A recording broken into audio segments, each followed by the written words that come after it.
I grew up at this house, the sixth generation in my family to live here. So I had a wonderful, perfect childhood growing up in the country. My dad raised Tennessee Walkers and Angus cows, and so I was one of those little tomboys that played in the creek and rode a horse and went barefooted all summer, and it was idyllic. What did you enjoy most about going to Hannah? Well, you didn't have girls' sports back then. You had PE, but there was no girls' sports that I knew of. Right. It was during when integration was just starting. It was a real strange time to be in school. Our senior year was when it was forced integration, and we had two sets of cheerleaders, a black set and a white set, student body, everything. We didn't have any assemblies. They were afraid for us to gather. But the students were fine. It was the adults that were having a hard time with it. When you're coming through Hannah, are you thinking about continuing your education anywhere? I did. I was expected to go to college, and I wanted to major in home ec, and so I went to the University of Georgia and majored in clothing and textiles and minored in home furnishings. In 1975, that was when there was a recession, and I would have had to have gone to New York or some big city to work in textiles. So I ended up working as a manager of the jewel box in the Anderson Mall for a while after college. And then I taught some at Anderson College and at Tri-County Tech, teaching home ec courses. And then I designed Christmas decorations for about a decade. And Kay Martin and I wrote a little cookbook called The 12 Months of Christmas, and sold about 25,000 copies, which was pretty amazing because the average cookbook only sold 3,000 back then. What made it so special? It was an organizing guide for the holidays, so it wasn't just recipes. It was where you could get ready all year long for Christmas and not be stressed out for the holidays. Really? We had over 700 accounts across the country. We went to the Atlanta gift market and sold them, and we actually sold 1,000 pre-sales before the book came out, and the printer didn't take us seriously because we were two young housewives and they weren't going to have our book ready in time for Christmas. And so we went on Nancy Welch, and so Nancy Welch called the printer in Columbia and said, "We're about to go on air and tell the world that you haven't gotten this book ready in time," and we got it 48 hours later. Oh, you're kidding. It was started out as a church project, but we were the only two that signed up. Bill Grishaw told us, he said, "Since you're the only two that signed up, I suggest you publish the book yourselves and give a percentage of your profits to the church. That way there won't be hard feelings." And he was correct. Isn't that something? Was there ever any temptation to follow it up with a volume 2? Well, not per se, but I've had a lot of requests because it's 2 generations later now. It's been 40 years. And there are a lot of recipes in there that are still some of my favorites. So I'm thinking about possibly doing another book and include some of the things about Boxwood Manor and the restoration here and kind of pull it all together. My husband, Mike Buchanan, was a tennis pro, and we built Spindletree Racket Club in Seneca. Then I worked for Clemson Extension for 2 years teaching sewing as a business, and went to the counties with the highest unemployment in the mid-90s. It was when the cut and sew shops were closing down and going offshore, and a lot of those women had excellent skills, but they didn't know how to market themselves. Right. So I loved that job. It was wonderful, and still keep in touch with some of the women, yes. I love helping people. We're having a market today, and it's all local people who make things, and this farm has always kind of been a conduit of people gathering. My dad loved people, and he was one of the few men who didn't get drafted during World War II because he had really good farm equipment. And so all these women especially were left with their farms, and they couldn't either harvest or plant. And so my dad and Simi Galloway, who was an Afro-American man who grew up on the farm with my dad, they were less than a year apart, They farmed from Abbeville County all the way to Franklin, North Carolina. With during their the war. equipment? My dad's 4 brothers got drafted immediately. He asked one of the men on the draft board why he hadn't been called, and he said, "You're more important here than you are in Europe." He knew everybody all across the country, and people would come visit, and there's always been people here, especially on Sunday afternoons, and that's why we have the markets on Sunday afternoons, because typically people were rocking on the porch and visiting. This is one of the oldest still standing log structures in the upstate. It was built, we think, around 1790 because of some of the things that we found in the house date it. On the original, it was a governor's grant. It wasn't a king's grant, but it was a governor's grant to Major Lewis, who was a surveyor. He surveyed a lot, and he had land all over the state. And he sold this to his brother for $25, 210 acres. The house doesn't show up on the land grant, but that was customary back then because actually the land hadn't been deeded from the Cherokees at that point. So he sold it to his brother Jesse, and he was 25 years old and just newly married, and they had 12 kids in this house. It was 1810. Okay, the early 1800s had 12 kids. Had 12 kids, and they all grew to adulthood, which was pretty rare. 3 of the boys fought in the Civil War. We found a letter in the attic. This house had never been sold. It had always been handed down, which means it had never really been cleaned out, which it was a blessing and a curse. But we found a letter where one of the boys that was in this Battle of Gettysburg, and he didn't get hurt, which was incredible, considering 57,000 men died in 3 days. We found out from the letter, because he just put "Dear Father" and signed it "Your son," we didn't know which son it was. We took it to Archives and History in Columbia, and they were able to tell who he was by what he said about the battle, because he was an officer, so he knew who the different generals were, where they were positioned, where a private wouldn't have known that information. So they were able to figure out who he was, and we found out he didn't make it home. He died a year later in Petersburg. My great-grandmother was one of the daughters of one of the 12. And she married a William Moorhead from Union, South Carolina. And they had 3 kids. Then he died in the Civil War, and she died 5 years later, leaving the 3 young kids that they dispersed them among family. So her name was Catherine Lewis, and they brought my grandfather here to live with 2 of her sisters who were still in the home place. And his brother and sister stayed with 2 relatives in Pendleton. He was 9 years old when his mother died, and she's buried up in the family cemetery up on the hill. So he's 9, they've been living in Union. When she dies, then they distribute him, and he comes Here. He comes here to live as a 9-year-old. Yes. Who took him in? There were 2 sisters. It was Jane and Eliza. And they ran the farm. I'm not sure how well, but times were tough back then anyway. There was a 10-year drought. In the 1880s, he and his brother Jesse decided to go to Hawaii to visit some family members there and planned to stay 6 months and stayed 7 years. They loved it so much. Brother Jesse died there because he drank water out of a cistern that a pigeon had died in. He was the only one left, and he kept getting letters from his 2 aunts begging him to please come back and take care of the farm and take care of them. And he did come back. He was in his 50s when he married, and they had 6 kids. He didn't waste any time, did he?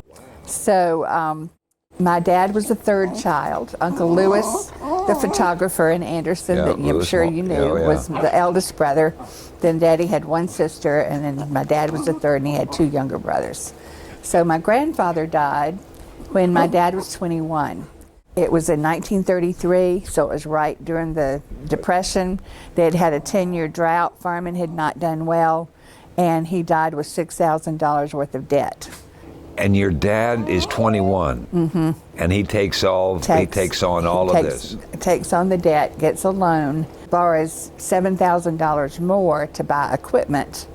And we found a letter in the attic that the youngest brother had written during World War II. He was in North Africa, and it was Daddy's 31st birthday. So he was congratulating Daddy on his birthday and paying off the farm. So he paid it off. In 10 years. In 10 years without selling any of the land, which was pretty amazing. I would think it would have just been astronomical that he could do that. It was. It really was. And what is he doing farm-wise? Raising cows and Tennessee Walkers. He started the Tennessee Walker thing, or did somebody before him start? No, he was the first one to do. He was good friends with the Majors on the Liberty Highway. Yeah. They were good friends, and they had Tennessee Walkers, and so I think that's how Daddy got into raising them. Mm-hmm.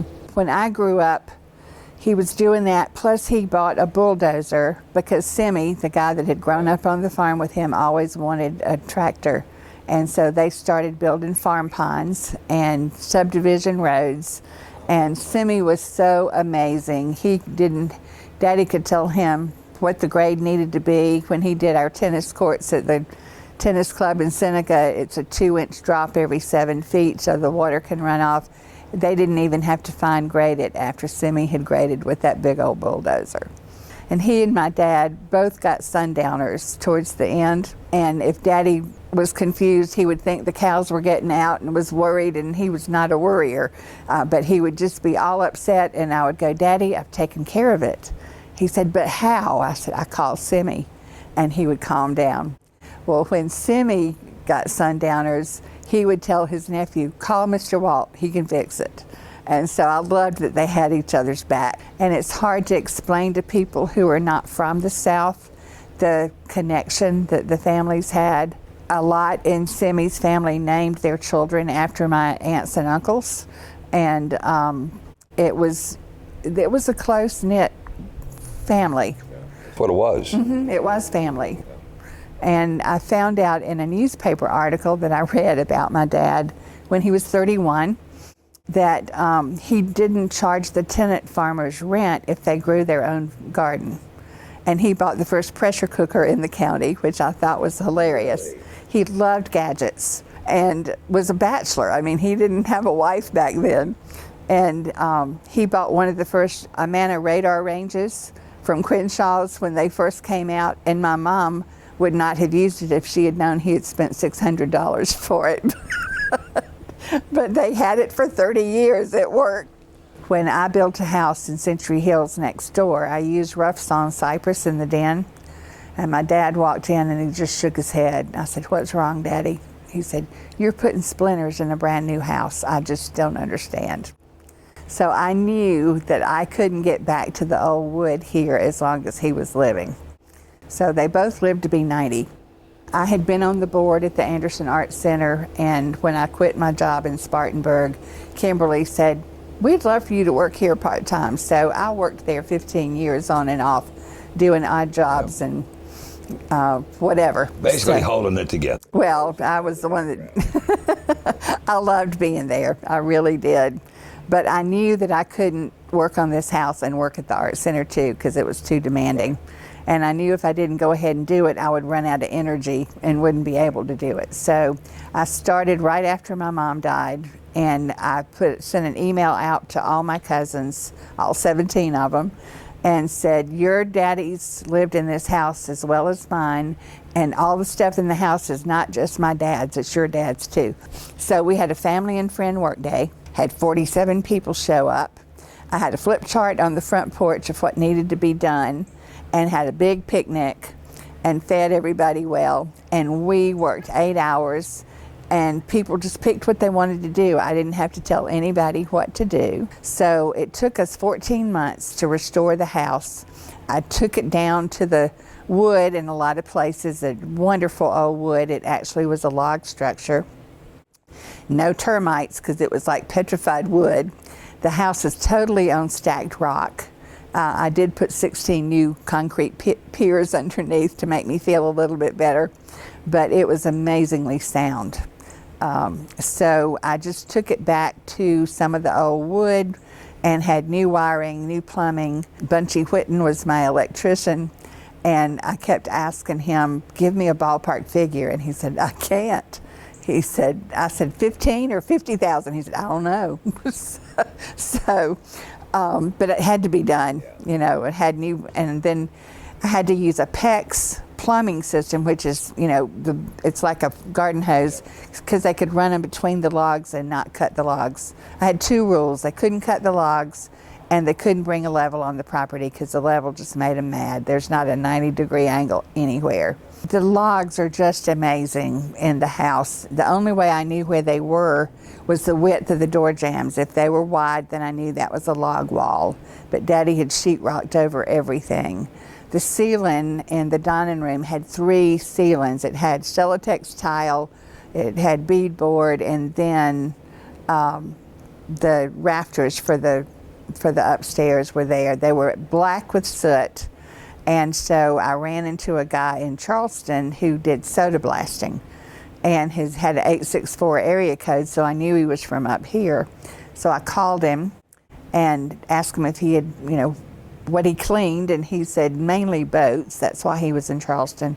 But I said, have you ever done a log house? And he said, yeah, it works well. I said, so I told him what I had, and he said, no, ma'am, you don't want this inside. It really makes a mess. And I said, you don't understand the mess I have. So he came and used 400 pounds of dry baking soda and cleaned everything, and it was wonderful because Daddy had put all kind of insulation in the walls, and I would have not been able to live here, I don't think, if I had not found him. So I had people just show up when I needed them. I couldn't find brick mason that would work on the chimneys because they were just crumbling. I called the Palmetto Trust. They gave me a guy's name. I called him, and he came over and he said, well, we'll have to make the brick because they don't make that size anymore. And I could just see dollars flying out the chimney. And I said, no, what are you going to charge to do this? And he said, oh, nothing. I'm just thrilled you're not tearing the house down. So, and you made the bricks here. We did. You were here that day. Yep. We had about 37 people show up. We made about 300 brick. And then we fired them later because you make the kill out of the brick that you were making. And we used them in this chimney right behind me. It was wonderful. We made it from the red clay here on the farm like they would have when the house was built. And since then, what have you done with the property? I still have 100 acres left. And so in order to keep this up, I do have a couple of farmers that keep a couple of the fields in farm use, but then I do events and weddings and parties here to help maintain the yard and help keep things up. The yard didn't have many flowers. It had some white iris and some daffodils and forsythia and a few things, but it really didn't. And so I'm bringing back a lot of native plants and things that would have been here originally. So it's kind of fun to take it back to that. But this whole thing for you really was an act of love. Yes. Being an only child, I knew that I'd never wanted to sell this place. I really jumped into the renovation not knowing what it was going to cost because you didn't know what you were going to find. It cost more than I expected, but that's normal too. But I really love sharing it with the community, and I feel real strongly about being able to use it for community events and sharing it with folks because people don't have Grandmama's house to go to anymore, and this is Grandmama's house, the epitome of that. And we have homeschoolers that come here every month, and I teach cooking to them. They study history and science, and so when they're doing Revolution, we do Martha Washington's carrot cake and apple crisp, but she would have fed George Washington. And so it's just, all of that is so much fun for me. And then I have 40 acres that I've been able to lease as a solar farm, which my dad would have been so pleased to know that because, he loved the gadgets and things that saved energy. And to me, it's the best neighbor we can have without having to sell the land and develop it. It could have been, houses are going up everywhere right now, and the land is still ours, and yet it gives me an income to help keep the place up. And you've done a great job. Thank you.